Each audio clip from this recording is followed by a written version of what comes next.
అందులో సేవకురాలు Lydia Timothy గారు మన మధ్య ఉన్నారు. వీరిని గురించి పరిచయం చేయడానికి ఇష్టపడుతున్నాను. తను ఆల్రెడీ మన మధ్య లాగిన్ అయి ఉన్నారు.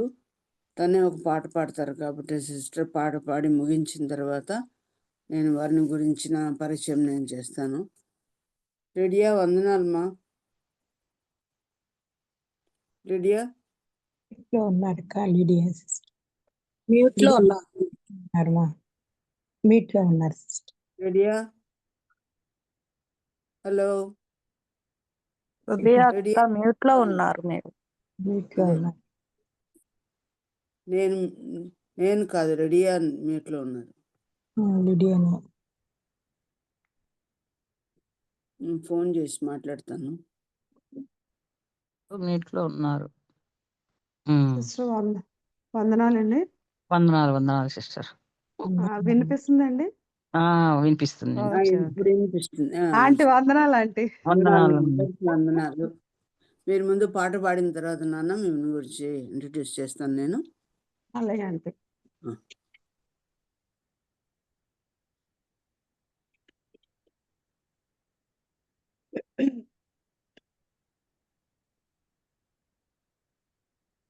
అలలపై నడచిన నాదు యేసయ్యా, అలలపై నడచిన నాదు యేసయ్యా, గలిబిలిని నా కలవరములను తొలగజేసిన కలుషహరుడా, అలలపై నడచిన నాదు యేసయ్యా, శుద్ధుడాని పిలుపు వింటిని అద్దరికి పయనమైతిని, శుద్ధుడాని పిలుపు వింటిని అద్దరికి పయనమైతిని, త్రొద్దుపోయెను భయములాయెను, త్రొద్దుపోయెను భయములాయెను, ఉద్ధరించగా స్వామి రావా, ఆదుకోవయ్యా, అలలపై నడచిన నాదు యేసయ్యా, నట్టనడి సంద్రాన రేగెను అట్టహాసపు పెను తుఫాను, కట్టు చూడగా చాలా దూరము, ఇట్టి శ్రమలలో చిక్కుకుంటిని, ఆదుకోవయ్యా, అలలపై నడచిన నాదు యేసయ్యా, అలలు నాపై విసరి కొట్టగా నావ నిండుగా నీరు చేరెను, బ్రతుకులెంతో భారమాయెను, బ్రతుకులెంతో భారమాయెను, రేవు చేరే దారి లేదే, ఆదుకోవయ్యా,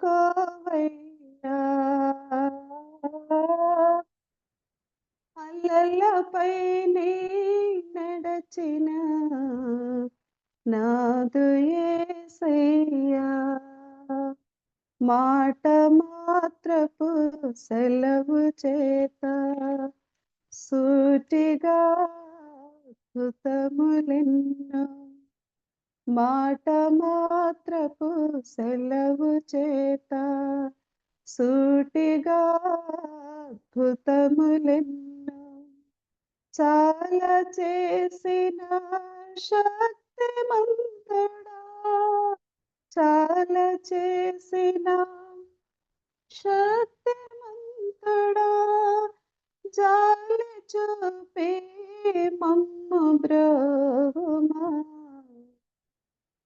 ఆదుకోవయ్యా. అల్లలపై నీ నడచిన నాదు యేసయ్యా, చిన్న జీవిత నావనాది, నిన్నె గురిగా పయనమైతిని. చిన్న జీవిత నావనాది, నిన్నె గురిగా పయనమైతిని. ఎన్నో శోధనలెన్నో భయములు, ఎన్నో శోధనలెన్నో భయములు, కన్న తండ్రి కాచినావు, ఆదుకోవయ్యా.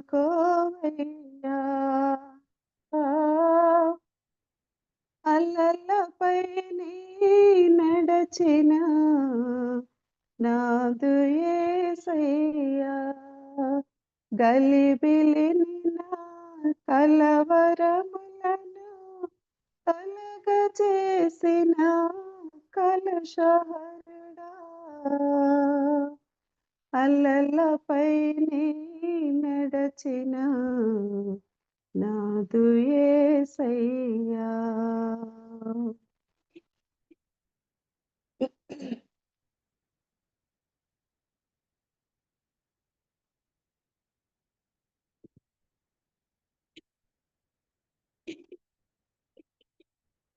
కేజియా కేజమ్మా చక్కగా పాడారు సిస్టర్. చాలా బ్యూటిఫుల్ వండర్ఫుల్ సాంగ్. అసలు ఎప్పుడు వినలేదు నేనైతే. చాలా బాగా పాడారు. అక్క మీట్ లో ఉన్నారక్క, కేజియా మీట్ లో ఉన్నారక్క. మాట్లాడలేదు కానీ మన మాటలు వినిపిస్తుంది. నా ఫోన్ డిస్టర్బ్ అయింది, వింటున్నాను. ఓకే. దేవుని కృప వలన చాలా చక్కని గాత్రంతో చక్కని అర్థసహితమైన పాట పాడారు. ఈ పాట విన్నప్పుడు ఆ స్టాంజర్స్ మీరు గమనించినప్పుడు మీకు అర్థమై ఉంటుంది. అలల పైన నడిచిన నాది యేసయ్య,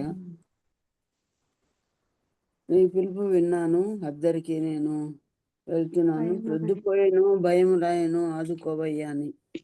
ఈ పాటలో ప్రతి స్టాంజా ఎలా ఉందో అర్థం మనం గ్రహించినప్పుడు వారు చేస్తున్న సేవ ఇక్కడ మనం చేసే సేవ కంటే చాలా కష్టభరితమైన సేవ. మనం మైదానాల్లో, మంచి పట్టణాలలో, మంచి పురవీధులలో, మంచి నాగరికత కలిగిన రోడ్ల మధ్యలో మనం ప్రయాణం చేస్తూ అన్ని హంగులు, అన్ని కంఫర్ట్స్ కలిగి మనము సేవ చేస్తున్నాము. మనది సుఖంలో సేవ, కానీ వారు చేస్తున్న సేవ చాలా కష్టభరితమైనది. ముందుగా లిడియా వాళ్ళ మామగారు నారాయణ పాల్ గారు అనే సోదరుడు ఆయన ప్రభుని నమ్ముకొని ఆముదాల వలస అనే ఊర్లో ముందు ప్రభుని నమ్ముకున్నారు. ఆయన సువార్త సేవ చేసే భారంతో చేస్తూ కొత్తూరు అనే ప్రాంతానికి వారు వచ్చారు. అక్కడ దేవుడు కొన్ని ఆత్మలను వారికి అనుగ్రహించారు. ముఖ్యంగా వారు ఆ దినాలలో అక్కడున్న అది కొండలు లోయ కలిగిన ప్రాంతం. నాతో పాటు 8 మంది వచ్చారు మన సంఘం వారు. వారందరూ ఎరుగుదురు. మరి అడవుల్లో ప్రయాణం చేసినట్టే ఉంటుంది. ఎక్కడో కొండల్లో సంఘాలు ఉంటాయి. చుట్టూ ఎంతో పెద్ద అడవి, ఎంతో గ్రీనరీ సీనరీస్ మేము చూడగలిగాం. మేఘాలు టచ్ అవుతున్నట్టు ఉంటాయి ఆ కొండల దగ్గర. మరి అటువంటి ప్రాంతంలో చదువు లేని వారి మధ్య నాగరికులు కొద్దిమంది ఆడవారు బ్లౌజెస్ కూడా వేసుకోరు అనమాట.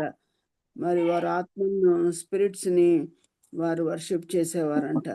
కనుక ఏదో ఒక రోగం రాని, ఏదైనా ఒక బాధ రాని కానీ అక్కడ ఒక కోడినో, జంతువునో, లేదో పందినో, ఒక గొర్రెనో వధించి వాటి ఈకలను కొన్నిటిని పెడతారనమాట, కుండల్లో పెట్టి ఆ తర్వాత వాటిని వర్షిప్ చేసేవాళ్ళు. వారి గృహాల్లోకి వెళ్ళి సేవ చేయడానికి వెళ్ళినప్పుడు కూడా సేవకులు ఇంట్లోకి వెళ్తే చాలా దుర్వాసన అంట.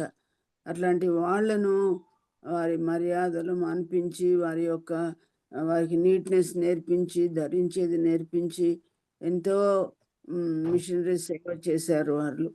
ఆ దినాల్లో సరైన రోడ్స్ లేవు, కావడిలో కూడా వెళ్ళే పరిస్థితి. కొన్నిసార్లు బ్రదర్ గారు కూడా లేడీ వారి మామగారు సైకిల్స్లో వెళ్ళి సేవ చేశారనమాట. మామూలు మనుషులు నడవడం ఎంతో కష్టం, సైకిల్స్లో ఎత్తు ప్రదేశానికి వెళ్ళడం చాలా కష్టం.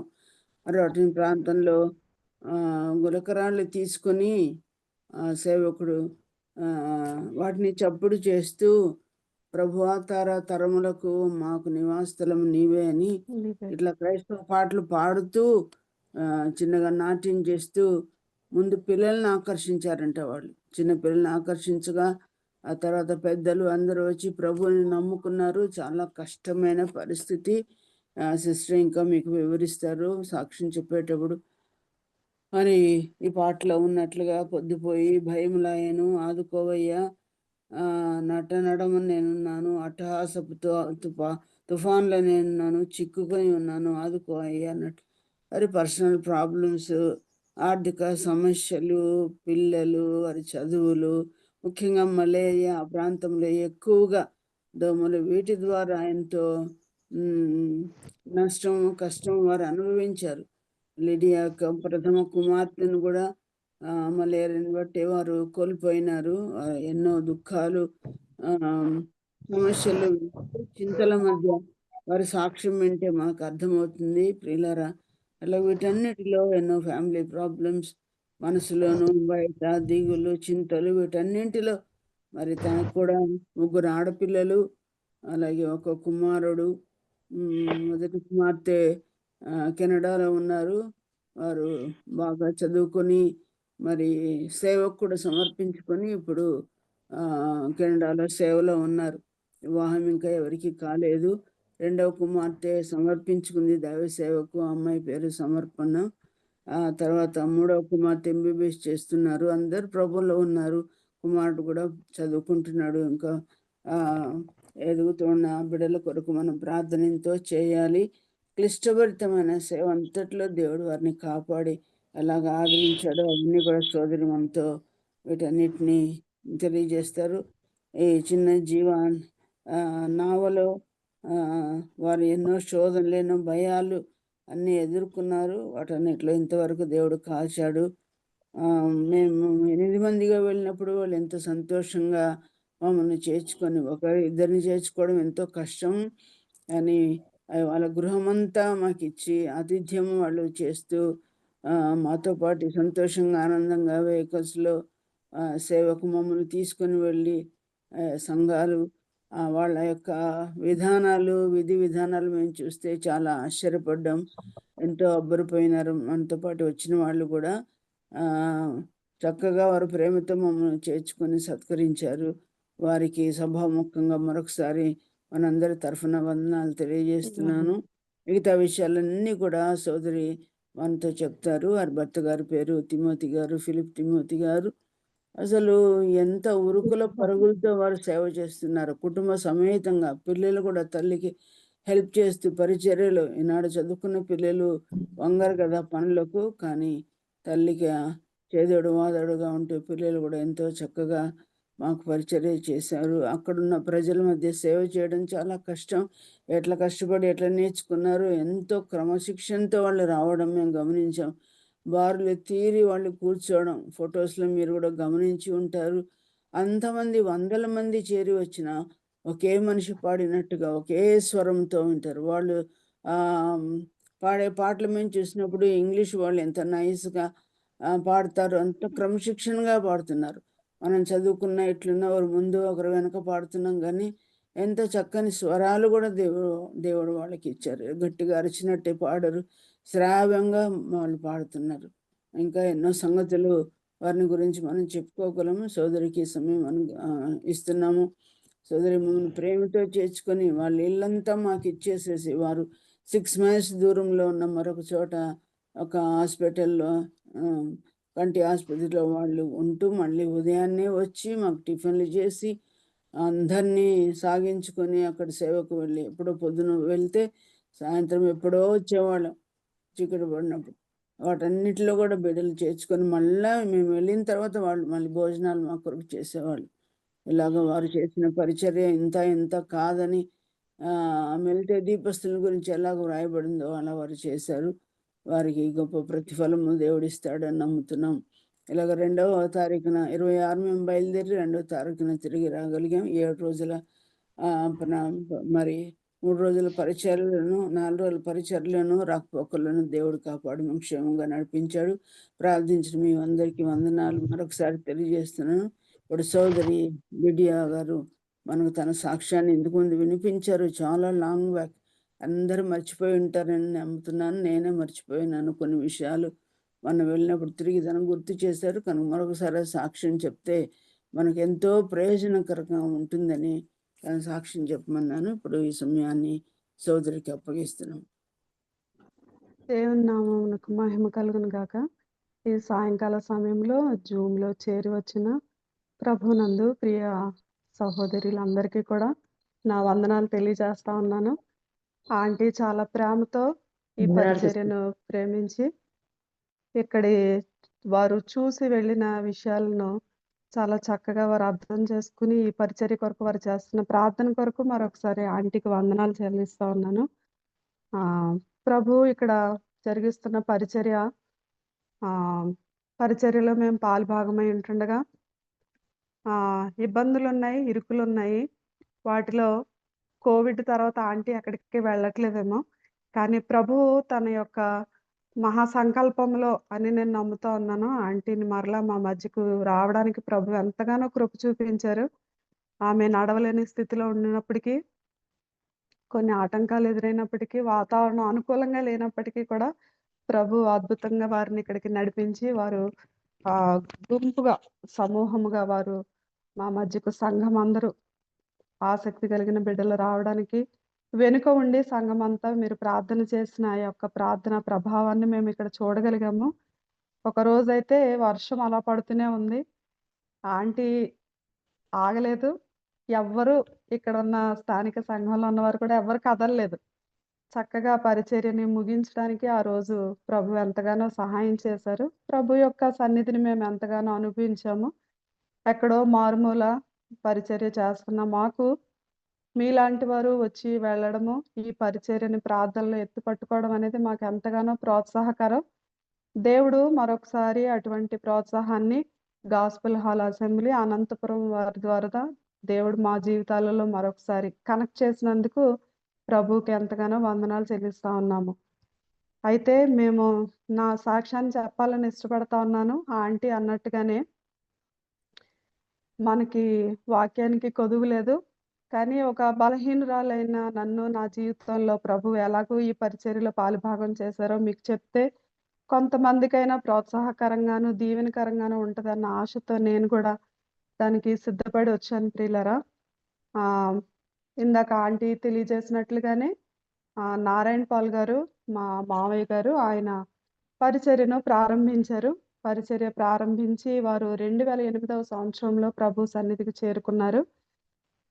ఆయన చేరుకునేటప్పటికి 54 సంఘాలుగా ఉన్నాయి. అప్పటికే చాలా సంఘాలు విషయవాణి వారితోటి మిగతా వాటికి కొన్ని సమస్యల వలన వారు విడిపోయినప్పటికీ 54 సంఘాలుగా ఉన్న తర్వాత మేము చాలా దినాలు ప్రార్థన చేసాం. అదేంటంటే సువార్త చేస్తూనే ఈ సంఘాల ఎడల ప్రభు ఒక ప్రత్యేకమైన దర్శనాన్ని ఇచ్చారు. అదేంటంటే సంఘాలని విస్తరింపజేయడం కంటే సంఘాలని వాక్యంలో స్థిరపరచడం అనేది చాలా ప్రాముఖ్యం. ఆ సత్యంలో ఆ క్రమంలో ఆత్మీయ జీవితంలో వారు ఫలాలు ఫలించేటట్లుగా ప్రభు కొరకు వారిని సిద్ధపరచాలి. ప్రభు రాబోతా ఉన్నాడు, వధువు సంఘంగా వారు సిద్ధపడి ఉండేటట్లుగా వారిని ప్రోత్సహించాలి అన్న యొక్క ఆలోచనను మా ఇరువురి హృదయాల్లో దేవుడు ఇచ్చినప్పుడు మేము ప్రార్థన చేశాము.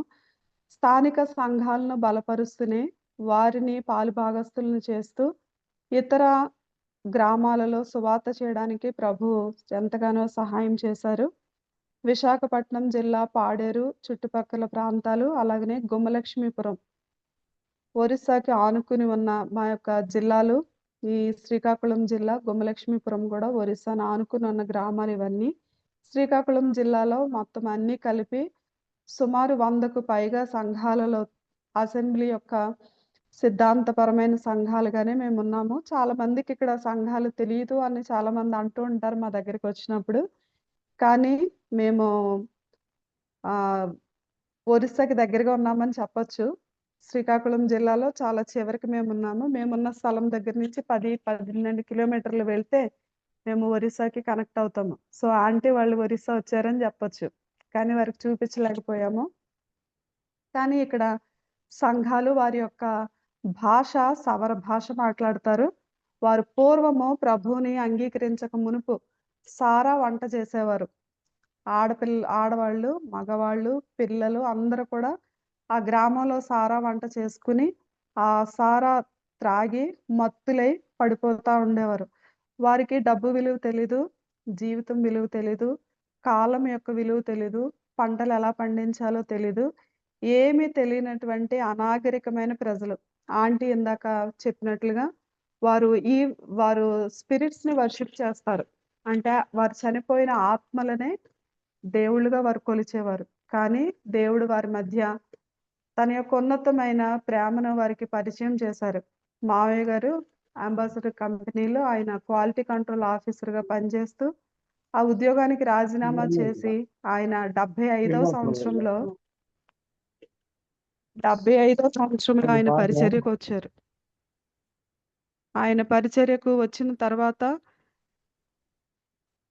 అంతకు ముందే పరిచర్యకు వచ్చేసరికి 2 పిల్లలు, పరిచర్యకు వచ్చిన తర్వాత 3 పిల్లలు, మొత్తం వారు 5గురు సంతానం. అందులో ఈయన ఒక్కరే మగ పిల్లవాడు. కటికమైన పేదరికాన్ని అనుభవించారు. పరిచర్యకు వచ్చిన కొత్తలో సంఘాలు లేవు, సంఘము చేత పోషించబడే అవకాశాలు లేవు. సువార్త చేస్తూ సైకిల్ మీద కరపత్రికలు అమ్మడం అని అంటే ఇవి కథల పుస్తకాలు పావలాకి అలాగా ఆయన అమ్మేవారట. ఇది యోహాను సువార్త, మత్తయి సువార్త, ఇందులో యేసు ప్రభు యొక్క కథలు ఉంటాయి, కొనుక్కోండి అని. ఆ వచ్చిన అతి కొద్ది డబ్బులతో ఇల్లు గడవాలి. మావయ్య గారు చాలా చాలా కథలు చెప్తా ఉండేవారు. నేను చాలా పెళ్ళై వచ్చిన కొత్తలో నేను ఆయన దగ్గర చాలా విషయాలు విన్నాను. తినడానికి ఏమీ లేకపోతే గెంజన్నం, నూకల జావ కాస్తే అందులో వేసుకోవడానికి ఉప్పు కొనుక్కోవడానికి డబ్బులు ఉండేవి కాదు. చప్పటి గెంజి అన్నాన్ని తింటూ ఈ 5గురు పిల్లల్ని పెంచుతా ఉన్నారు. ఈ పిల్లలు పరిచర్యను చూస్తూ పెరిగారు. పరిచర్యలో ఉన్న కష్టాలను చూశారు. పరిచర్యలో ఉన్న ఇబ్బందులు, ఇక్కట్లు, బట్టలు లేకపోవడం, స్కూల్‌కి ఫీజులు కట్టలేక కాన్వెంట్ చదువులు మానేసి గవర్నమెంట్ బడిలో అప్పట్లో టీచర్స్ కూడా సరిగ్గా ఉండేవారు కాదు. ఇక్కడ రోడ్లు ఉండేవి కాదు. వైద్య సహాయం అందుబాటులో లేదు. కరెంట్ లేదు. అలాంటి పరిస్థితుల్లో ఈ 5గురు బిడ్డలు కూడా పెరిగారు. అందులో 4వ వాడిగా మా యజమాని, ఆయన పేరు ఫిలిప్ తిమోతి ఆయన పేరు. ఆయన అన్నడు కూడా నేను పరిచర్యకు రాకూడదు. నాన్న పరిచర్యలో ఉన్నారు. ఇంట్లో ఇబ్బందులున్నాయి. గనుక నేను మంచిగా చదువుకుని ఉద్యోగం చేసి నేను కుటుంబానికి అండగా ఉండాలి అని అనుకుంటూ ఉండేవారంట. ఒకరోజు శుక్రవారం ఇంటిలో ప్రార్థన జరుగుతా ఉంది. పరిచర్య గురించి ప్రార్థన చేస్తూ ఒక అంశము చీటీలు వేసి మావయ్య గారు ఒక గిన్నెలో వేసి చీటీలు ఎవరో ఒక్కొక్కరు ఒక్కొక్క చీటీ తీసుకుని 100లో రాయబడిన ప్రార్థనాంశం ప్రార్థన చేయాలి. అలా చేస్తూ ఉన్నప్పుడు ఈయన ఇంటర్మీడియట్ అయిపోయి ఇంట్లో ఉన్నారు. ఉన్న సమయంలో ఈ చీటీ తీసిన దానికి ఏమని వచ్చిందంటే, నాన్నగారితో జత పని వారు కావాలి, ఒంటరి అయిపోయారు, ప్రభా జత పని వారిని దయచేయి అన్న అంశం మీద ప్రార్థన చేయాలి. ఆ చీటీ ఈయనకు వచ్చినప్పుడు ఈయన ప్రార్థన చేస్తా ఉన్నప్పుడు పరిశుద్ధాత్మ దేవుడు ఆయనతో మాట్లాడుతా ఉన్నాడు. నీవెందుకు ఈ పరిచర్యకు రావు, నువ్వెందుకు జత పనివాడువు కాలేవు ఈ పరిచర్యలో అని చెప్పి అంటా ఉన్నప్పుడు వద్దు, నాకు ఇది కష్టం, నాకు వద్దు అని చెప్పి ఆ చీటీ మడత పెట్టేసి మళ్ళీ అందులోనే పెట్టేసి ఇంకొకటి వస్తుందేమో అని చెప్పి మళ్ళీ తీసుకుంటే మళ్ళీ రెండోసారి కూడా అదే ప్రార్థనాంశం రావడం. అప్పుడు ఈయన ప్రభు నన్ను ఆయన పనికి పిలుస్తా ఉన్నాడేమో. నేను చాలా పేదరికం చూసాను వద్దు అని అనుకున్నారంట. కానీ ప్రభు ఆయనని బలపరిచి ఈ పరిచర్యలో నారాయణ పాల్ గారితో పాటు ఈయన పాలు భాగస్తులు కావడానికి చాలా అతి చిన్న వయసులోనే ఎస్‌బీఐలో ట్రైనింగ్ అయిన తర్వాత మరలా కలకత్తా విలియం కేరీ బైబిల్ కాలేజ్‌లో ఆయన కొంతకాలం వేదాంత విద్యను అభ్యసించారు కానీ అది పూర్తి చేయడానికి అవకాశం లేకపోయింది. అప్పటికే మావయ్య గారు చాలా అనారోగ్యాలతో సరి అయిన వసతులు లేని పరిస్థితుల్లో ఉండడం వల్ల చాలా ఆరోగ్య సమస్యలు, ఛాలెంజెస్ ఉంటా ఉండేవి. చాలా త్వరగానే ఈయన పరిచర్యకు రావడం జరిగింది. పరిచర్యకు వచ్చిన తర్వాత తండ్రి, కొడుకులు కలిసి పరిచర్యను కొనసాగించడం మొదలుపెట్టారు. ప్రభువు అద్భుతంగా ఈ పరిచర్యను దీవించారు. 12 సంవత్సరాలు వారి మధ్య సువార్త చేస్తా ఉంటే, ఒక్క ఆత్మ కూడా రక్షించబడినటువంటి సమయంలో ప్రభువు ఒక్కసారే ఎక్కడైతే సువార్త ప్రకటించారో అన్ని గ్రామాలలో కూడా ఒకేసారి ప్రభువు తన యొక్క పనిని ప్రారంభించి సంఘాలు ఏర్పడడానికి ప్రభు ఎంతగానో కృప చూపించారు ప్రియులారా. సంఘాలు వచ్చిన తర్వాత వాక్య పరిచర్య వారి మధ్య చేయడానికి, వారికి వాక్యం నేర్పించడానికి, పాటలు నేర్పించడానికి, వారి మధ్య సేవ చేయడానికి మనుషులు కరువైనప్పుడు నైట్ స్కూల్స్ ప్రారంభం చేసి, అక్షరాలను వారు ఐడెంటిఫై చేయడానికి, గుర్తుపట్టడానికి, వారికి నేల మీద నీళ్లు పోసి అక్షరాలని వారు గుర్తుపట్టేటట్లుగా వారికి నేర్పించి, అలాగున వారి భాషలో అప్పటికే తర్జుమా చేయబడి సవర భాషలో పక్కనే ఉన్న ఒరిస్సాలో బైబిల్ ఉందని తెలిసి అక్కడికి వెళ్ళి అక్కడ సవర బాప్టిస్ట్ వారు అప్పటికే సవర భాషలోనికి బైబిల్‌ను తర్జుమా చేసి ఉంచారు ప్రియులారా. ఆ బైబిల్ వీరి దగ్గరికి తీసుకొనొచ్చి వారు ఆ భాషను వారి భాషలో బైబిల్‌ని అర్థం చేసుకోవడానికి నైట్ స్కూల్స్ ప్రారంభం చేశారు. ఉదయం అంతా వారు పని చేసుకుని, రాత్రిపూట వారు వచ్చి ఆ వాక్యాన్ని అర్థం చేసుకోవడం, అక్షరాలు నేర్చుకునేవారు. పలకలు, వారికి కావాల్సిన లాంతర్లు కొని మావయ్య గారు ఈయన నైట్ స్కూల్స్ నడిపేవారు. అలాగున పరిచర్య ప్రారంభమై, ఈరోజు ఉన్న అన్ని సంఘాలకి కూడా వారి సొంత భాషలో వారు ఆదివారం ఆరాధన చేయడానికి, యూత్ మీటింగ్స్ జరుపుకోవడానికి, వారి మధ్యలో ఉన్న వారి భాషలు మాట్లాడే ప్రజలనే ప్రభువు వారి మధ్య లేవనెత్తాడు. ఇప్పుడు అన్ని సంఘాలకు కూడా సేవకులున్నారు. ఆ సేవకులకి వారి భాషలో ఉన్న బైబిల్ తప్ప వేరే మాధ్యమాలు ఏమీ కూడా అందుబాటులో లేని కారణం చేత మా యజమాని నిత్యము కూడా వారి మధ్య ఉంటూ, వారికి బైబిల్ స్టడీ నడుపుతూ, వారికి బైబిల్‌లో ఉన్న వాక్యాలని ఎలా అర్థం చేసుకోవాలి, ఏ నేపథ్యంలో అక్కడ రాయబడని పత్రికల్లో ఏమి రాశారు అనే విషయాలు వారికి బోధిస్తూ, వారికి తర్ఫీదు చేస్తూ, వారిని సంఘాల మధ్యకు పంపించి, వారి భాషలో వారికి అర్థమయ్యేటట్లుగా ఆ ప్రజల ద్వారా వారి సొంత ప్రజల మధ్య వారు పరిచర్య చేసేటట్లుగా వారిని ప్రోత్సహించడం జరిగింది ప్రియులారా. మావయ్య గారు 2008వ సంవత్సరంలో ప్రభునందు నిద్రించారు. అప్పటి నుండి ఈ పరిచర్య కొనసాగించడానికి వారి యొక్క ఆత్మీయ అవసరతలు తీర్చి వారిని ప్రార్థనలోను, భక్తిలోను పెంపారు చేయడానికి మా ఇరువురిని ప్రభువు వారి మధ్య నిలవబెట్టాడు.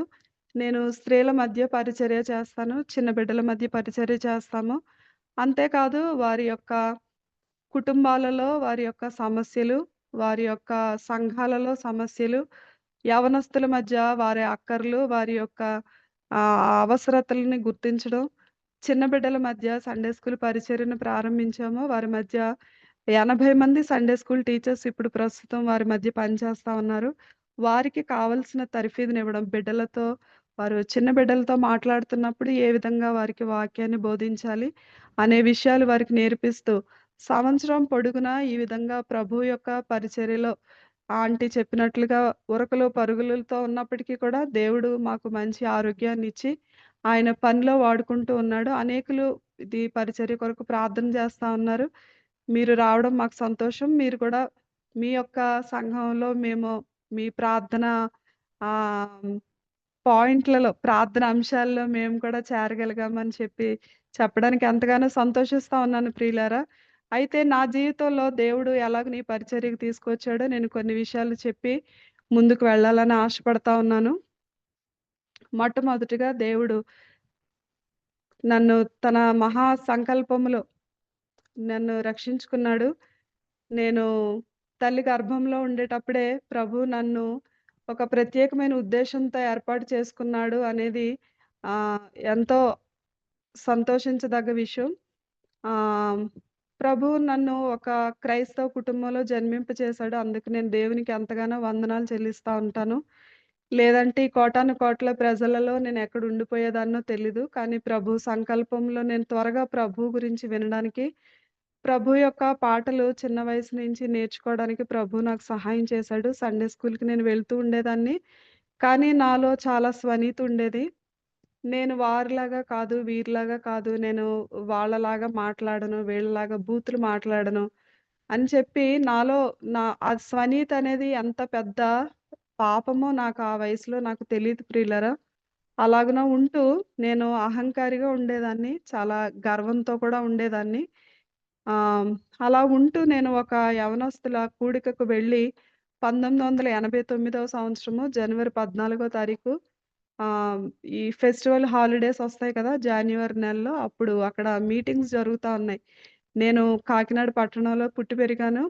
నేను, నాకిద్దరు తమ్ముళ్ళు, అమ్మ, నాన్న గవర్నమెంట్ ఎంప్లాయీస్‌గా ఉన్నారు. టీచరు, అమ్మ స్టాఫ్ నర్స్‌గా చేస్తూ ఉండేవారు. ఆ యూత్ మీటింగ్‌కి నేను వెళ్లి కూర్చున్నాను. కూర్చుంటే అక్కడ ఒక సేవకుడు వాక్యము చెప్తూ ఒంటరితనం గురించి మాట్లాడుతా ఉన్నారు. నేనప్పటికి ఇద్దరు మగ పిల్లల మధ్య నేను ఒంటరిగా పెరుగుతా ఉన్నాను. స్త్రీ తన గర్భమున పుట్టిన బిడ్డను కరుణింపక మానునా మరచునేమో గాని నేను మిమ్ములను మరువను. నా అరచేతుల మీద నేను మిమ్ములను చిత్రించుకొని ఉన్నాను. అరచేతులలో మిమ్ములను చిత్రించుకొని ఉన్నాను అన్న మాట ఎందుకో నా హృదయాన్ని చాలా బలంగా తాకింది ఆ రోజు. చాలా బలంగా తాకగా నాకు ఒక ప్రభువు అవసరం. నేను ఆయన చేతుల్లో ఉన్నాను. నా అంతట నేను లేను అన్న విషయాన్ని నేను ఆ రోజు గ్రహించగలిగాను. ఆయన సహాయం నాకెంత అవసరమో నేను అర్థం చేసుకున్నాను.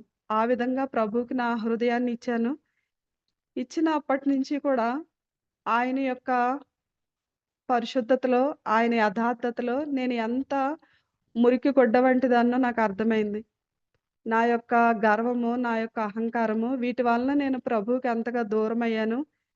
ప్రభువుని అంగీకరించలేకపోవడానికి కూడా అవే కారణాలని చెప్పి ఆ రోజు ప్రభు నాతో మాట్లాడినప్పుడు, నేను ప్రతిదినం ప్రభువులో ఎదగడం నేను గమనిస్తా ఉన్నాను. ప్రభు నన్ను పట్టుకున్న దినం నుంచి ప్రభు నన్ను విడిచిపెట్టలేదు ప్రియులారా. నేను 14 ఏట ప్రభువుని నమ్ముకున్నాను. 18 ఏట నేను బాప్తిసం తీసుకోవడానికి కూడా ప్రభు దగ్గర మరలా అడుగుతా ఉన్నాను. ప్రభా! నేను బాప్తిసం తీసుకోవచ్చా? నువ్వు నన్ను నిజంగానే అంగీకరించావా ప్రభా? నువ్వు నన్ను ప్రేమిస్తా ఉన్నావా? అని చెప్పి ప్రార్థన చేస్తా ఉంటే రోమా 12:2 ద్వారా ప్రభు నాతో మాట్లాడి మీరు ఈ లోక మర్యాదను అనుసరింపక ఉత్తమమును, అనుకూలమును, సంపూర్ణమైన దేవుని చిత్తమేదో పరీక్షించి తెలుసుకున్నట్లు మీ మనసు మారి నూతనమొకటి వల్ల రూపాంతరం పొందుడి అని మరలా వాక్యంతో ప్రభు నాతో మాట్లాడినప్పుడు నేను బాప్తిసం తీసుకున్నాను. బాప్తిసం తీసుకొని నేను ఏ యూత్ మీటింగ్‌కెళ్ళినా నేనెక్కడున్నా ప్రభు పని చేయాలి అనే భారం ప్రభు నాలో పెట్టారు. నా స్నేహితులకు నేను ప్రభు వాక్యాన్ని, రాకడ గురించిన విషయాలు, తీర్పు గురించిన విషయాలు నేను వారితో మాట్లాడుతూ ఉండేదాన్ని. ప్రభువు నా హృదయాన్ని తన ప్రేమతో నింపారు. తన కనికరంతో నింపారు. నేను ఎంత ప్రత్యేకమైనదాన్నో ప్రభు దృష్టిలో నేనెంత విలువైనదాన్నో గ్రహించడానికి ప్రభువు నాకు సహాయం చేశారు ప్రియులారా. ఆ రోజు నుండి ప్రభువు యొక్క పరిచర్యకు ప్రభు నన్ను బలవంతం చేస్తా వచ్చారు. నేను చదువుకుంటా ఉన్నాను. ఇంటర్మీడియేట్ అయిన తర్వాత నేను చిన్న బిడ్డల మధ్య పరిచర్యకు ప్రభు నన్ను పిలిచారు. ప్రభా! నీ పని చేయాలనుంది. మీకిష్టమైతే నాకేదైనా ఒక పనినివ్వండి ప్రభా! ఈ జీవితం నీ పని చేయలేకపోతే ఈ జీవితం వ్యర్థం అని చెప్పి, నేను కొన్ని వందల సార్లు నా ఒంటరి ప్రార్థనా జీవితంలో నేను ఎన్నో సార్లు కుమ్మరి, కుమ్మరి జగతుత్పత్తిధారి అనే పాట పాడుకుని, లేఖనమంది పాత్రలు నిన్ను స్తుతించాయ్యా! అలాంటి పాత్రగా నన్ను చేయి ప్రభా! పనికిరాని పాత్రగా ఈ పాత్రను విడిచిపెట్టొద్దు అని కన్నీటితో ప్రభు దగ్గర ప్రార్థన చేసినప్పుడు, అద్భుతమైన దేవుడు ఈ అహంకారి అయిన ఈ పాపిని ప్రేమించి దగ్గరికి చేర్చుకోవడమే కాకుండా, ఆయన ఉన్నతమైన పని చేసే భాగ్యాన్ని దేవుడు నాకిచ్చాడు ప్రియులారా. ఇంటర్మీడియేట్ చదువుకుంటూనే ఇంటర్మీడియేట్ అయిపోయింది. ఇంటర్మీడియేట్ అయిపోయిన సెలవుల దగ్గర నుంచి నేను సండే స్కూల్ పరిచర్య ప్రారంభించాను. హైందవ గ్రామాల్లో గొర్రెలు కాసుకుంటూ, పశువులను కాసుకుంటూ చెట్లు నీడలో ఉండేవారికి ఆదివారం ఆరాధన అయిపోయిన తర్వాత మా నాన్నగారు కూడా పరిచర్యకు వెళ్ళేవారు. ఆయనతో పాటు వెళ్ళిపోయి అక్కడ పాటలు పాడడం అయిపోయి ఆయన వాక్యం చెప్పి ప్రార్థనలు చేసి వచ్చే లోపల నేను చెట్టు కింద కూర్చున్న పశువుల కాపర్లకి కూర్చోబెట్టి ఆ పిల్లలకి దేవుని ప్రేమ గురించి చెప్పేదాన్ని. అలాగున దేవుడు పరిచర్యను గురించిన భారాన్ని నా మనసులో వేసి పరిచర్యకు ఆయనే మార్గాలు తెరిచి నన్ను ఆయన పనిలో ఉంచుకున్నారు ప్రియులారా. అలాగన డిగ్రీ చేసిన తర్వాత నాకు వివాహం చేయాలన్న ఆలోచన అమ్మ వాళ్ళకొచ్చినప్పుడు నేను వారితో చెప్పాను. ఐఎం అనే మ్యాగజైన్ మా ఇంటికొచ్చేది. ఆ మ్యాగజైన్‌లో భారతదేశంలో పరిచర్య చేస్తున్న నార్త్‌లో, సౌత్‌లో పరిచర్య చేస్తున్న మిషనరీస్ వారి యొక్క సేవను గూర్చిన సేవా సమాచారం ఆ పుస్తకంలో ఉండేది. ఆ పుస్తకాన్ని చూపిచ్చి, నాన్న నాకు ఇటువంటి అబ్బాయి కావాలి నాన్న. ఇలాగ మారుమూల గ్రామాల్లో సువార్త చేసే అబ్బాయి కావాలి అని జెప్పి నేను నాన్నగారు వాళ్ళకి అడగడం జరిగింది. ఆ విధంగా ప్రార్థన చేసి కనిపెట్టిన తర్వాత నాన్నగారన్నారు, "సరే అలా పరిచర్య చేసేవాళ్ళు నాకొకే ఒక ఆయన తెలుసమ్మా. నారాయణపాల్ గారికి నేను ఉత్తరం రాస్తాను" అని చెప్పి ఉత్తరం రాసినప్పుడు మావయ్య గారు కూడా నాన్నగారు, మావయ్య గారు ప్రార్థనల్లో వారిరువురు పార్ట్నర్స్ అని అనుకోవచ్చు. ప్రార్థన అవసరాల కొరకు మాత్రమే వారు ఉత్తరాలు రాసుకునేవారు. సంవత్సరానికి ఒకటో, రెండో. అలా వచ్చిన ఉత్తరాల్లో మావయ్య గారు కూడా మా అబ్బాయికి వివాహం చేయాలనుకుంటున్నామని అనడం, ప్రభు చిత్తంలో ఏ పరిచర్య గురించైతే విన్నామో, ఏ పరిచర్య గురించైతే ప్రార్థన చేశామో, అలాగున ఆ పరిచర్యలోనికి రావడానికి దేవుడు నాకు సహాయం చేశాడు. ఎప్పుడైతే వివాహం గురించి నాన్నగారు ఇటు ఉత్తరం రాసారో, అటు మావయ్య గారు రావడం, అలాగనే నేను ఈ పరిచర్యకు రావడం జరిగింది ప్రియులారా. కాకినాడలో విజయ్ కుమార్ గారని ఆయన సంఘంలో నేను ఎదిగాను. నాకు 4 సంవత్సరాల వయసున్నప్పటి నుంచి అదే సంఘానికి నాన్నగారు వెళ్ళేవారు. ఆయన మనస్సాక్షిని గురించి, పరిశుద్ధతను గురించి, భక్తిని గురించి, సేవ చేయడం గురించి, నశించిపోతున్న ఆత్మల పట్ల భారాన్ని గురించి ఆయన చాలా నొక్కి వక్కాణించి చెప్పేవారు. ఆ మాటలు లేని ప్రసంగం ఆయనది ఉండేది కాదు. ఆ విధంగా నేను ఆ భక్తుని యొక్క జీవితం ద్వారా చాలా ప్రోత్సహించబడి పరిచర్య వైపు ఆకర్షింపబడ్డానికి ప్రభువు నా హృదయాన్ని తెరిచారు. అలాగనే నేను ఈ పరిచర్యలకు రావడానికి ప్రభు కృప చూపించాడు. అలాగనే వివాహం అయింది.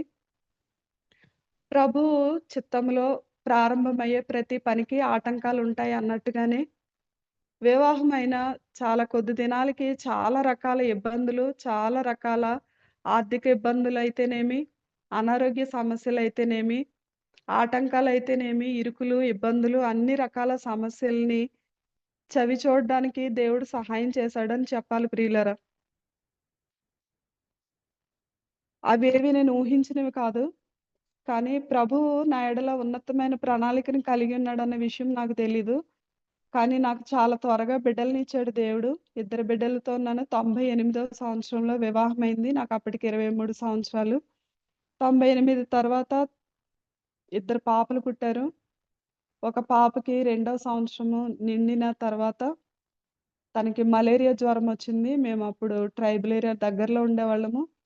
తనకి మలేరియా వచ్చిందన్న విషయం మాకు తెలీదు ప్రియులారా. అప్పటికే మా ఇంటిలో ఈయనకి చెల్లెలొక అమ్మాయి ఉండేది. ఆ అమ్మాయి కూడా మలేరియాతో చనిపోయింది. తను చనిపోయేటప్పుడు మావయ్య గారు లేరు, అత్తమ్మ లేరు. మేము ఇరువురమే ఉన్నాము. సేవా పొలంలో ఉన్నాము. ఆ అమ్మాయి మా చేతుల్లోనే చనిపోయింది. తనకి వివాహమైన నెల రోజులకి తను చనిపోయింది. తను చనిపోయిన తర్వాత ఆ అత్తమ్మ, తర్వాత మావయ్య గారు వచ్చారు. తన హస్బెండ్ వీరు ఇరువురు కూడా హాస్పిటలైజ్డ్ అయ్యారు. ముగ్గురు 3 హాస్పిటల్స్‌లో ఉన్నారు. మేము తిరుగుతా ఉన్నాము. మేము వారికి క్యారియర్‌లు అందించడం, వేడి నీళ్ళు అందించడం, దగ్గరుండి పరిచర్య చేయడం, మరల మధ్యలో ఇంటికి రావడం, పిల్లల్ని చూసుకోవడం. అప్పటికే 2 పిల్లలు. ఆ సమయంలో పాప ఆహ్, మా చేయి జారిపోయింది. మేము గ్రహించడానికి సమయం గూడా మాకు లేకపోయింది. కానీ వీటన్నిటిలోనూ నేను అనుకున్నదేంటంటే ప్రభు అనుమతించాడు నా జీవితంలో. పాపని ట్రీట్‌మెంట్ కొరకు కాకినాడ తీసుకొచ్చాం అమ్మ వాళ్ళ ఇంటికి. అక్కడ తను చనిపోయింది. తనని బరియల్ చేశాము. బరియల్ టైంలో కూడా ఎవ్వరు మాకు ఆదరణగా నిలవబడడానికి కూడా ఎవ్వరూ లేరు. అప్పటికే మా మరదలు చనిపోయి 1 మంత్ అయింది. అలాగనే ఉన్నప్పుడు నేను ప్రభువుని అడుగుతా ఉన్నాను, ప్రభువా!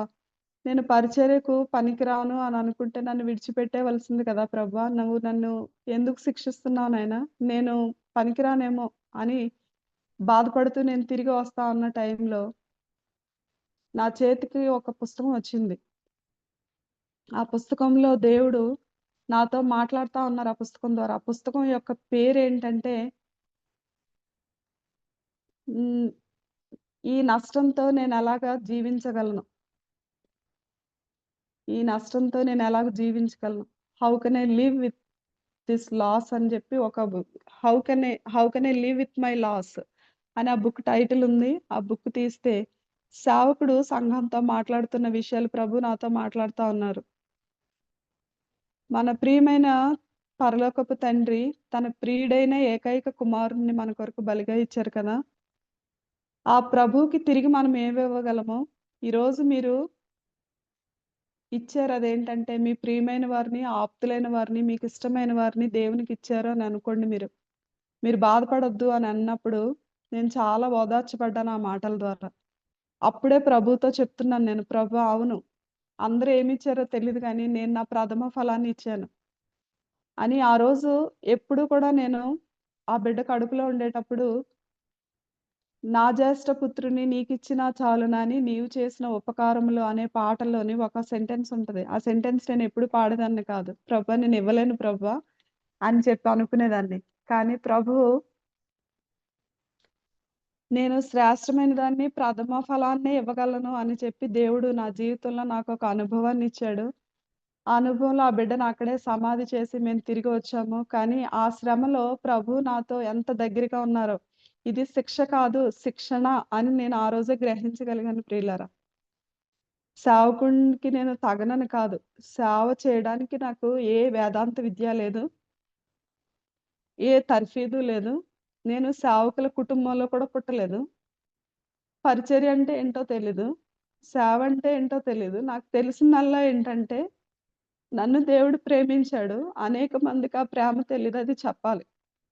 కానీ అది చెప్పడానికి కూడా మీకు జ్ఞాపకం ఉందో లేదో, నేను ఇదివరకు ముందుసారి మా వాక్యాన్ని పంచుకునేటప్పుడు పేతురు రాసిన మొదటి పత్రిక నుంచి మనము ధ్యానం చేశాము. పేతురు అనుభవ జ్ఞాన మూలముగా అంటాడు కదా. దేవుడు అట్టి రీతిగా నాకు ఒక అనుభవాన్ని దేవుడు నాకు నేర్పించి ఆ అనుభవంతో నన్ను పరిచర్యలోనికి దేవుడు నన్ను తీసుకుని వెళ్ళాడు ప్రియులరా.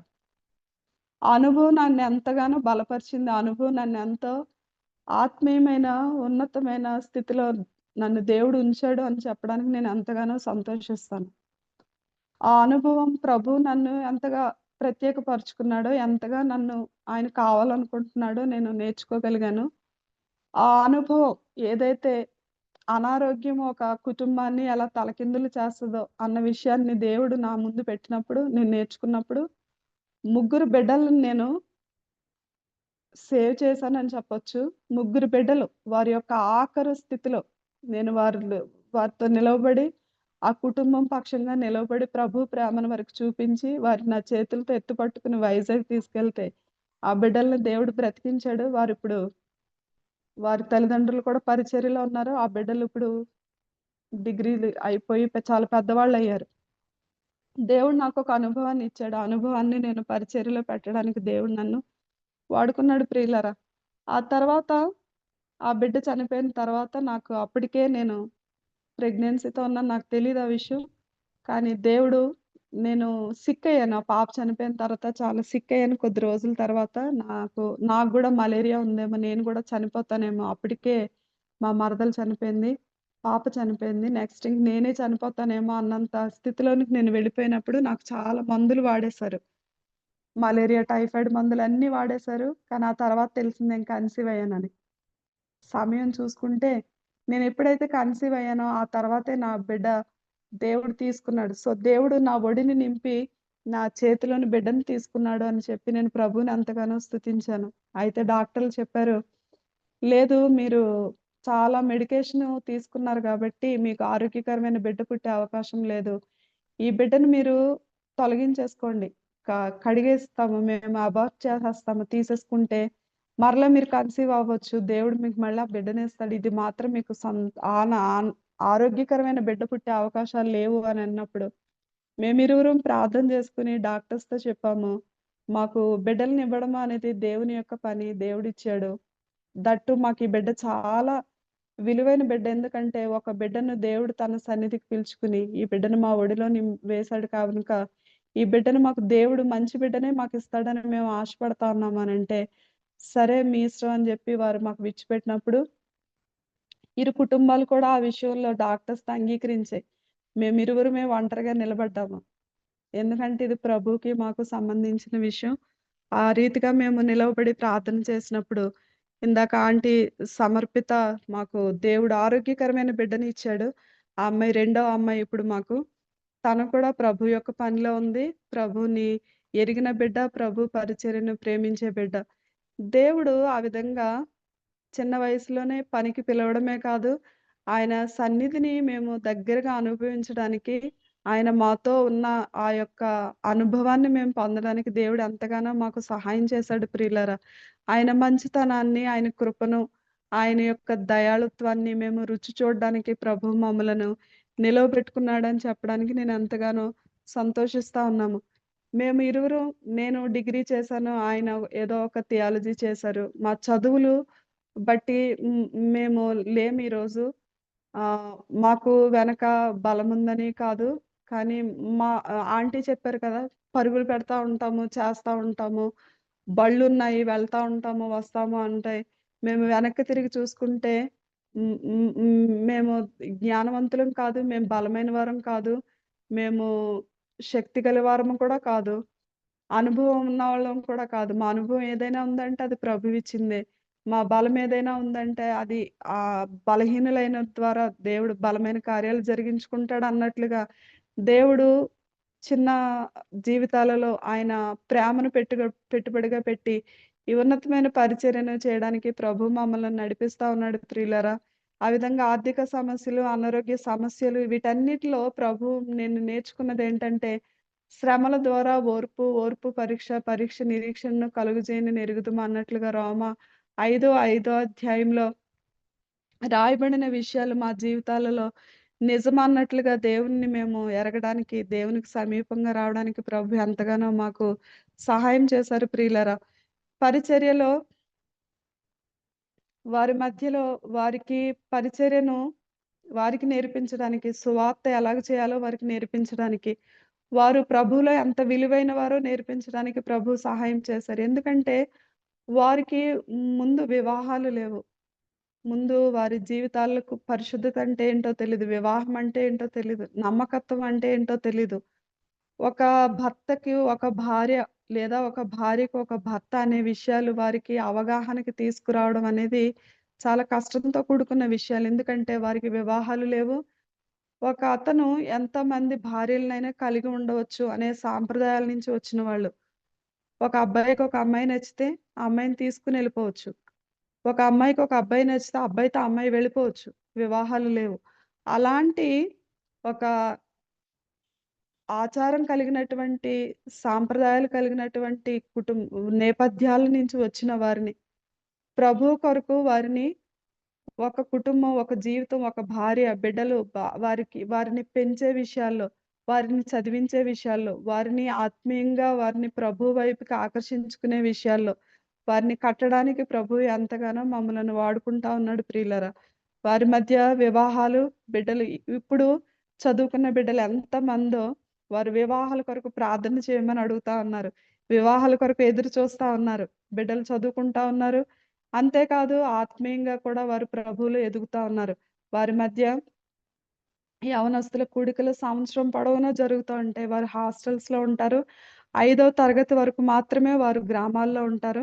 5వ తరగతి దాటిపోయిన తర్వాత వారు ట్రైబల్ వెల్ఫేర్ హాస్టల్స్‌కి వారు కింద ప్రాంతాలకు వెళ్తారు. వారు కొండలు విడిచిపెట్టి, వారు లోయలు విడిచిపెట్టి, వారు ఊరికి దూరంగా, సంఘానికి దూరంగా, వారిని కుటుంబాలకు దూరంగా బిడ్డలు ఉంటారు.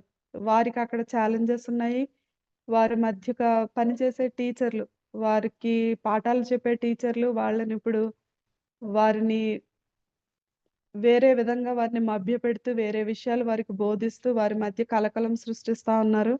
స్థానికంగా జరుగుతున్న పరిచర్య కొరకు మీరందరూ కూడా ప్రార్థన చేయండి.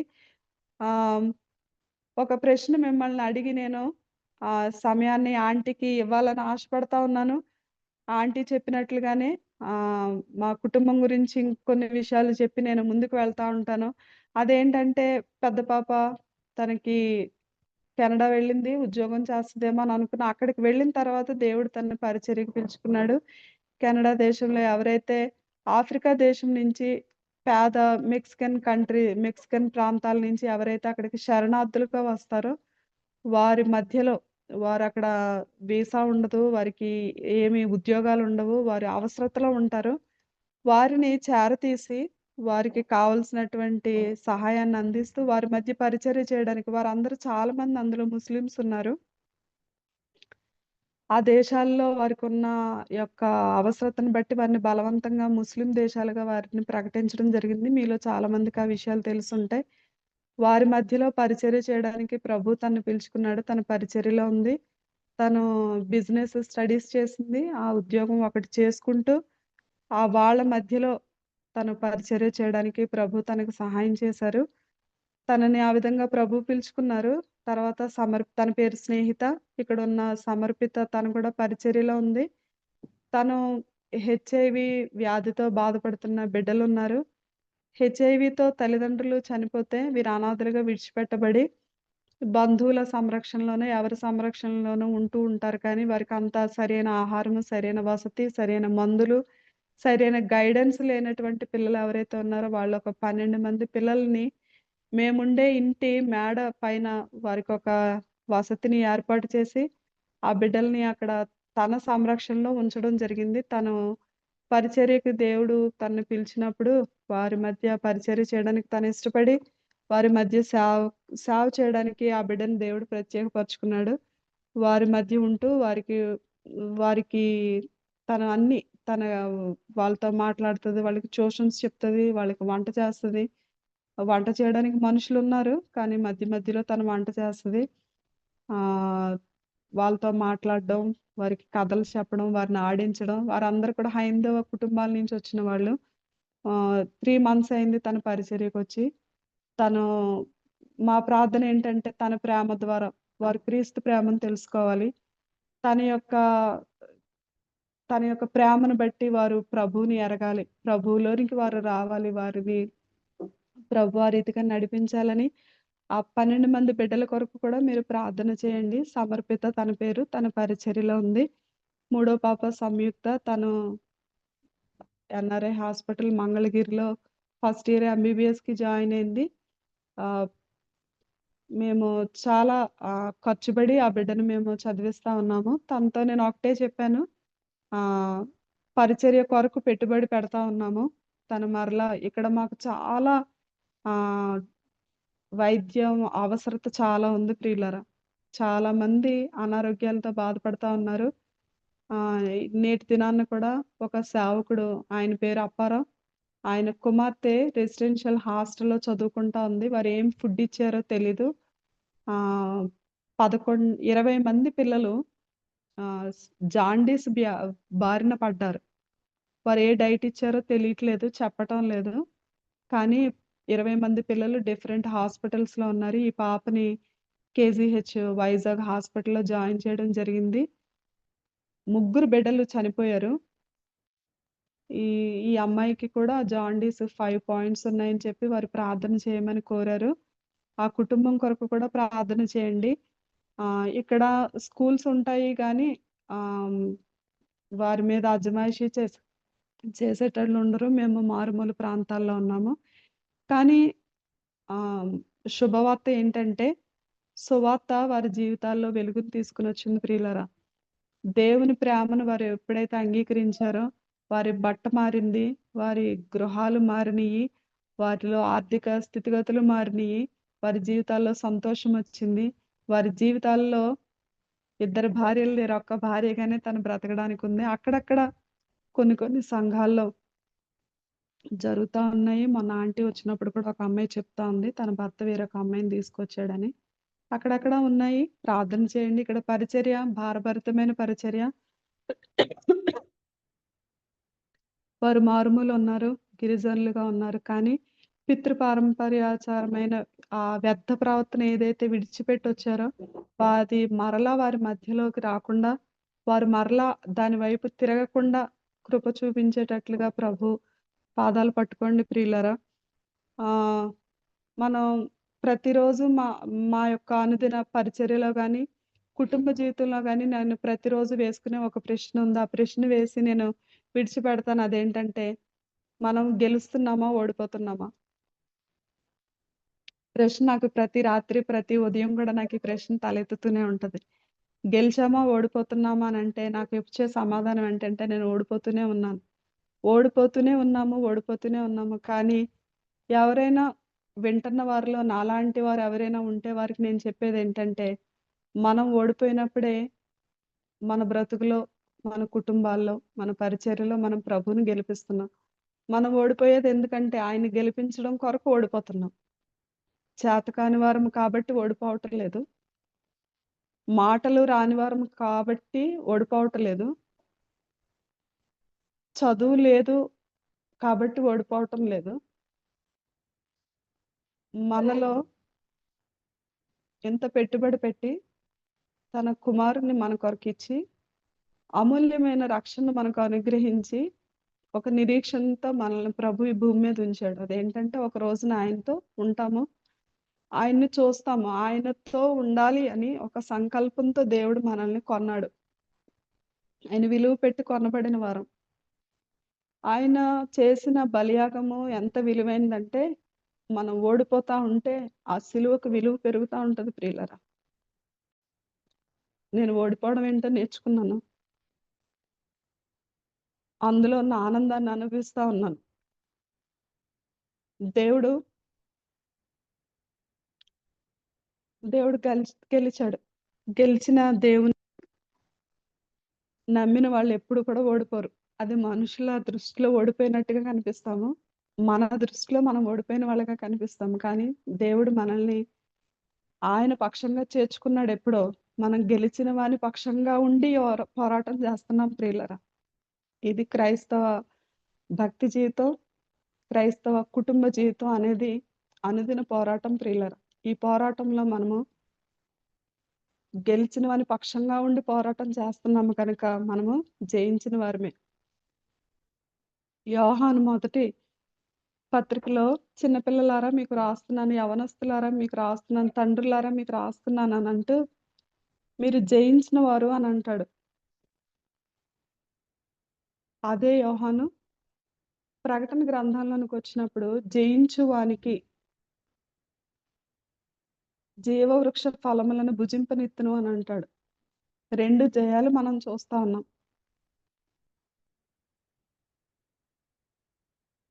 యోహాను 2 విధాలుగా ప్రభువుని చూశాడు ప్రియులరా. ఆయన రొమ్మును ఆనుకుని ఉన్న ప్రభువుని చూశాడు.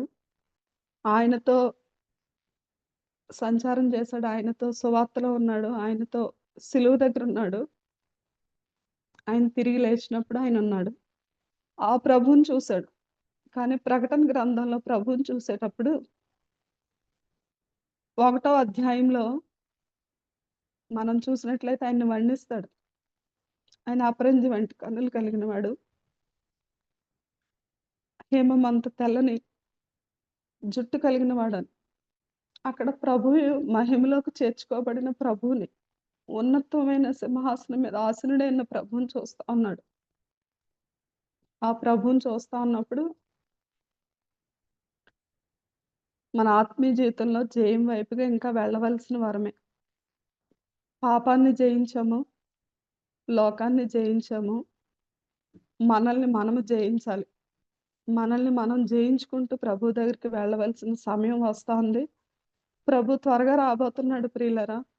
ఒకరికొరకు ప్రార్థన చేసుకుందాం, ఒకరినొకరు ప్రోత్సహించుకుందాం, ఒకరిని ఒకరు ప్రభు వైపు వారిని కట్టడానికి మనం ఒకరినొకరు ప్రోత్సహించుకుంటూ మనకి ప్రభు ఇచ్చిన ఈ యొక్క అమూల్యమైన జీవితంలో ప్రభువుని గెలిపిస్తూ ముందుకు వెళ్ళడానికి ప్రభు మనకు సహాయం చేయాలి. అన్ని పరిస్థితులకి చాలిన దేవుడు మనకున్నాడు. అనుభవంతో ప్రభువుని ఎరిగితే ప్రతిదీ కూడా సులువుగానే ఉంటది. ప్రతి కష్టంలో, ప్రతి కన్నీటిలో ప్రభు ఉన్నాడు అన్నదానికంటే ఆ కలత, ఆ కన్నీరు గొప్పవి కాదు ప్రియులారా. అది నేను నిండుగా అనుభవించాను. మీ అందరితో చెప్తా ఉన్నాను. ఈరోజు మీ కుటుంబంలో కానీ, సంఘంలో కానీ, మీ ఆత్మీయ జీవితంలో కానీ మీరేదైనా పోరాటంలో ఉంటే, మీరేదైనా ఒంటరితనంలో ఉంటే, మీరేదైనా శోధనలో ఉంటే, ప్రభు మీకు దగ్గరగా ఉన్నాడన్న విషయాన్ని అస్సలు మర్చిపోవద్దు. చాలా సార్లు మనం వింటాము. అదేంటంటే మనం సమస్యలో ఉండేటప్పుడు ప్రభు మనల్ని ఎత్తుకుని నడిపిస్తాడు. ఆ పాదముద్రలు నావి నీవి కాదు అని ఒక భక్తుడు రాసినట్లుగా. ప్రభు మనకి తోడుగా ఉంటాడు. నాతో తోడుగా ఉండి ఒక బలహీనురాలిని, దీనురాలిని అయిన నన్ను ప్రభు తన పరిచర్యలో వాడుకుంటూ అనేక మందికి ఆత్మీయ తల్లిగా ఉండడానికి, అనేక మందిని కట్టడానికి, అనేక మందిని ప్రభు వైపు నడిపించడానికి, ప్రభు కొరకు వారిని స్థిరపరచడానికి ప్రభు నన్ను వాడుకున్నట్లుగానే మనందరినీ కూడా వాడుకుంటాడు. మీరున్న సంఘంలో, మీరున్న స్థానిక కుటుంబాల్లో, మీ చుట్టూ ఉన్న వారిలో మనం ప్రభువుని చూపించగలిగితే చాలు ప్రియులారా. ప్రభు ప్రేమ, ప్రభువుని నమ్ముకోవడం అంటే ప్రభులాగా శ్రమ పడ్డానికి ఇష్టపడాలి. అదే పేతురు పత్రికలో ఇంత మంచి మాదిరి మనకు ఉంచి వెళ్ళాడు ప్రభు. ప్రభు మాదిరి ఏంటంటే ఆయన సహించుకున్నాడు, ఆయన ఓర్చుకున్నాడు. ఆయన బాధింపబడ్డాడు కానీ ఆయన నోరు తెరవలేదు ప్రియులారా. మీ పక్షంగా దేవుడు కార్యం చేస్తాడు. ఆయన నేను జ్ఞాపకం తెచ్చుకునే 2 వాక్యాలు చెప్పి నేను సమయం ముగిస్తాను. అదేంటంటే, ఈ రోజు కొరకు నువ్వు ఇక్కడ ఉన్నావేమోని మొర్దెకై ఎస్తేరుతో చెప్పిన మాట. ఈ రోజు కొరకు ఈ రోజు నేను లేస్తే ఏ పని నాకు రాదని గాని, నాకు తెలీదని గాని, నేను చెయ్యలేనని గాని ఏ రోజు అనలేదు. నా వివాహం 27 సంవత్సరాలు పూర్తయి 28వ సంవత్సరం ఈ సంవత్సరం నేను ప్రయాణం చేస్తా ఉన్నాను ప్రియులారా. పిల్లల్ని పెంచడంలో గాని, ఒంటరిగా పిల్లల్ని పెంచాను. ఒంటరిగా ఈ సేవా పొలంలోనే జీవితాన్ని ప్రారంభించాను. పరిచర్యలోనే ఉన్నాను. అయిన వారు దూరంగా, బంధువులకు దూరంగా, పరిచర్యలో ఉన్నవారు వారి గిరిజనులు, వారి సాంప్రదాయాలు వేరు, వారి పద్ధతులు వేరు, వారి ఆలోచన వేరు, వారికేమీ తెలీదు. ఒంటరిగా కుటుంబాన్ని కట్టుకుంటూ, ఒంటరిగా బిడ్డలతో కలిసి పరిచర్య చేయడానికి ప్రభు నన్ను వాడుకున్నట్టుగానే మిమ్మల్ని, మీ కుటుంబాలని వాడుకుంటాడు ప్రియులారా. ఈ పరిచర్య కొరకు ప్రార్థన చేయండి. నాకు ఈ అవకాశం ఇచ్చి నా జీవితంలో ప్రభు చేసిన కొన్ని విషయాల్ని మీతో పంచుకోవడానికి సాయంకాల సమయంలో ప్రభు నాకు ఎంతగానో కృప చూపించారు. అలాగనే అవకాశం ఇచ్చిన ఆంటీకి కూడా వందనాలు తెలియజేస్తా ఉన్నాను. పరిచర్య కొరకు మీరు ప్రార్థన చేయండి. బిడ్డలు వారి యొక్క ఆంటీ చెప్పినట్టుగానే వారి వివాహాల కొరకు ప్రార్థన చేస్తా ఉన్నాము. ఎదురు చూస్తా ఉన్నాము. అట్టి రీతిగానే ప్రార్థన చేయండి. మా మధ్యకు వచ్చిన సహోదరులందరికీ, సహోదరి మార్గరెట్ గారికి, తబితా సిస్టర్‌కి, ప్రమీల సిస్టర్‌కి, ఎస్తేర్ గారికి, నయోమి గారికి అందరికీ కూడా ప్రభు పేరట వందనాలు తెలియజేస్తా ఉన్నాను. మీరు చూచి వెళ్ళిన పరిచర్య కొరకు మీరు నిలకడగా ప్రార్థన చేస్తారని నమ్ముతూ నాకు ఇచ్చిన ఈ సమయాన్ని బట్టి మరొకసారి మీకు అందరికీ వందనాలు తెలియజేస్తూ నా సాక్ష్యాన్ని ముగిస్తున్నాను. గిరిజనులోని ఆ ప్రజల యొక్క పద్ధతులు, వారి భాష, వారి సంస్కృతి, వారి అలవాట్లు అన్నీ వేరుగా ఉండగా అటువంటి క్లిష్టమైన ప్రజల మధ్య, వసతులు లేని, సౌకర్యం లేని ప్రజల మధ్య అటువంటి వాతావరణంలో సేవ చేయడం అనేది మరీ కష్టం. దేవుడు అలాగ సోదరిని గర్భంలోనే ఎన్నిక చేసుకుని సుఖ సంబంధమైన సేవ చేయడానికి కాకుండా క్లిష్టమైన పనిలో బిడ్డను దేవుడు ఏర్పరచుకొని తిమోతి గారికి సాటి అయిన సాధ్విగా దేవుడు ఆమెను బలపరిచి మలచి అటువంటి క్లిష్టమైన కాడిని, సేవా కాడిని ఎత్తుకొని మరి ఎన్నో విషయాలు బయట సోదరుడు తిరుగుతూ ఉండగా తండ్రి యొక్క సేవన కాడిని తాను కూడా మోస్తూ తన యొక్క ఆలోచన వేరుగా ఉండగా చదువుకొని కుటుంబాన్ని చక్కగా చూసుకోవాలనుకుంటా ఉండగా ఆ చీటీ చూడండి, ఆయన దేవుడు పిలిచిన విధానం 2 సార్లు ఆ చీటీ తన చేతికి రావడం, తనకి ఇష్టం లేని ఆయన సేవను గురించి దేవుడు ఒప్పించడం చాలా ఆశ్చర్యంగా ఉంది. అలాగూ ఆ పనిలో ఉన్న కష్టాల కడలిలో దేవుడు వారికి అనుగ్రహించిన పుష్కలమైన పిల్లలు ఉన్నారు. మరి ఆయన పిల్లల్ని ఒంటరిగా ఇప్పుడే చెప్తున్నారు కదా, ఒంటరిగా సహాయం చేసేవాళ్ళు ఎవరూ లేరు. పెంచే విషయంలో కూడా అనారోగ్యాల మధ్య మరి పిల్లల్ని చక్కగా పెంచి ప్రభు సన్నిధికి వారిని నడిపించగలిగిన కృప ఇచ్చారు. తల్లిదండ్రులు చేసిన సేవలో బిడ్డలు కూడా ఎరిగి ఆ సేవను ఆశ్రయించుకోకుండా సేవ కొరికే వాళ్ళు జీవించడానికి సహాయం దేవుడే ఇచ్చారు. పెద్దమ్మాయి కూడా చదువుకొని అక్కడికి వెళ్ళి కెనడాలో జాబ్ చేస్తుంది అనుకున్నారు, కానీ ఆ అమ్మాయి అక్కడ మెక్సికన్స్ మధ్య మరి సేవ చేయడానికి దేవుడు తిప్పుకున్నాడు. అలాగే సమర్పణ కూడా మేమందరం చూసాము. ఆ బిడ్డను కూడా ఎయిడ్స్ కలిగిన పిల్లల మధ్య సేవ చేయడానికి చిన్నప్పుడే 12 మంది మధ్య ఆ రోగుల మధ్య పిల్లలకు దేవుని ప్రేమను చూపించడానికి అలాగూ దేవుడు ఆ బిడ్డను వాడుకుంటున్నందుకు దేవునికి స్తోత్రం. ఇక్కడికి నుంచి వచ్చిన వాళ్ళందరూ కూడా ఆ బిడ్డల్ని చూడగలిగారు. సంయుక్త MBBS ఫస్ట్ ఇయర్ చదువుతూ ఉన్నప్పటికీ కూడా ఆమె నీడ్ ఒక MBBS డాక్టర్గా ఆమె అవసరత అక్కడ ఉందని మనం విన్నాము. మరి ఎంతో పెట్టుబడి పెట్టి బిడ్డకు ఆ యొక్క చదివిస్తున్నారు వాళ్ళు. కనుక దేవుడు చక్కగా బిడ్డ సిద్ధపడి మంచి సేవా సంబంధమైన పని దేవుని సువార్తను ప్రకటిస్తూ వైద్యం జరిగిస్తూ తన దేవుని ప్రేమను వారి మధ్య చూపించడానికి దేవుడు ఆ బిడ్డను ఇంకా సిద్ధపరిచేలాగున వారందరి వివాహాల కొరకు మనం ప్రార్థన చేద్దాం. మా దగ్గర ఉన్న వాళ్ళు, మాతో కూడా వచ్చిన వాళ్ళు, అన్న ఒకసారి ఒక్క ఫోటో తీసుకుందాం రండి అని అడిగారు, కానీ పరిగెత్తి వెళ్ళిపోయాడు. ఎందుకంటే సేవను బట్టి మేమున్న దినాల్లో ఎప్పుడూ ప్రభు మరి ఇంట్లో ఆయన లేకుండా మమ్మల్ని పంపించి బ్రదర్ గారు ఎప్పుడు వేరే పల్లెలకు, వేరే సేవకు, వేరే ప్రాంతాలకు వెళ్తూ వచ్చినారు. కనుక ఎంతో కొరుకులు పరిగే వారి జీవితము. వారు చేస్తున్న సేవ కొరకు మనం ఎక్కువగా ప్రార్థన చేద్దాం. తన సాక్ష్యం చెప్పినప్పుడు విన్నారు కదా, అక్కడ పరిస్థితులను విన్నారు. కనుక దాదాపు 127 సంఘాల మధ్య వాళ్ళు సేవ చేస్తూ వచ్చారు. మరి ఆ యొక్క భారమైన సేవలో దేవుడు వారికి తోడుగా ఉండలాగా మేము వెళ్ళి చూసి వచ్చిన మేము వింటున్న మీరు కూడా ఎక్కువగా వారి కొరకు ప్రార్థన చేయాలి. వారు వేసిన ప్రశ్న, మనం ఓడిపోతున్నామా, మనం గెలుస్తున్నామా అని. లోకానికి ఓడిపోయినట్టు కనిపిస్తుంది, మనకు కూడా అనిపిస్తుంది కూడా. మన జీవితంలో ఆయన కొరకు మనం పరుగులు ఎత్తుతున్నాం, ఆయన కొరకు సేవ చేస్తున్నాం. యథార్థంగా సేవ చేస్తూ సమర్పించుకుంటూ ఉండగా కూడా ఎన్నో విరోధమైన పరిస్థితులు మనకు ఏర్పడుతూ ఉన్నాయి. అనేకులకు ఒక వింతగా మనం ఉన్నాము, అనేకులకు మరి మనము వింతగానే కనిపిస్తూ ఉన్నాము. అనేకుల మధ్య కూడా ఓటమి చూసిన వారంగా మనం ఉంటున్నాము. ఎన్నోసార్లు కుంగుదల, బాధ, కష్టం ఎదుర్కొంటూనే ఉన్నాము. అయినా ఇవే ప్రభు సేవలోని శ్రమలు, కఠిన దుఃఖ బాధ బహుమానముగా వాటిని దేవుడు మనకు కాంతి కిరీటంగా ఇస్తాడంట. కనుక ఇబ్బంది, ఇరుకు, అవస్థలు, శ్రమలు, మనో దుఃఖములు ఎన్నో ఉంటాయి. ఇవన్నీ కాంతి కిరీటంగా మారబోతున్నాయి. దేవునికి స్తోత్రం. మరి దేవుని బిడ్డలు ఇలాగా సమర్పించుకొని సేవ చేస్తూ ఉండగా పూర్వకాలపు పని ఎంత కష్టం.